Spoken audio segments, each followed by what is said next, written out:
Welcome to Chain Reaction by Capital Copilot, your daily dose of the latest in cryptocurrency news, market insights, and blockchain trends. Let's get started. Bitcoin tumbles below $67,000, while over $16 billion in options expire today. David Sacks transitions out of his White House crypto role as the Clarity Act remains stalled over stablecoin yield restrictions. Bitcoin is trading at $66,452 this morning, down sharply from earlier highs above $71,000 as macro headwinds intensify. The 10-year Treasury yield is approaching 4.5%, its highest level since July, making risk assets less attractive. Ethereum sits at $1,990, while XRP trades at $1.33. Investors yanked $171 million from spot Bitcoin ETFs on Thursday, marking the largest single-day outflow in over 3 weeks.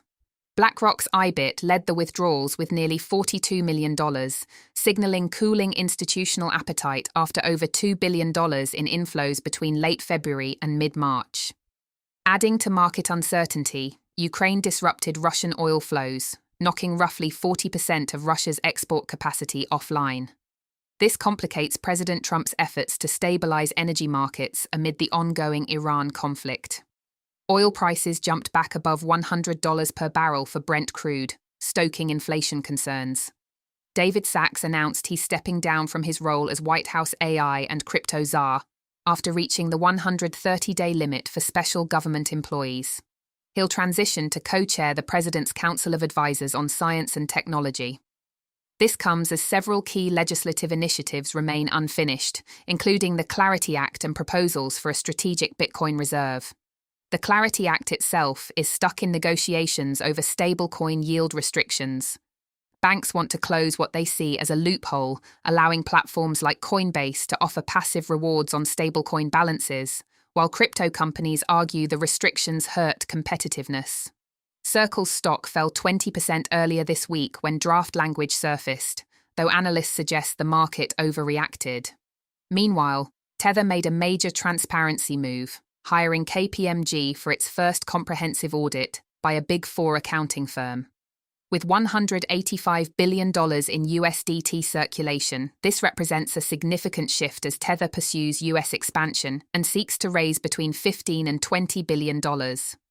Marathon Digital sold 15,000 Bitcoin worth $1.1 billion to buy back convertible debt at a 9% discount, saving approximately $88 million. The move reduces shareholder dilution and strengthens the balance sheet as the company pivots toward AI infrastructure. Mara's stock jumped over 9% on the news. Looking at today's options expiry, roughly $16 billion in Bitcoin and Ethereum contracts expire at 8 a.m. UTC. Bitcoin's max pain level sits at $75,000, well above current prices, creating potential for volatility as contracts settle. That's a wrap for today's edition of Chain Reaction by Capital Copilot. We hope you're feeling more informed and ready to navigate the cryptoverse. Until next time, keep your digital wallets ready.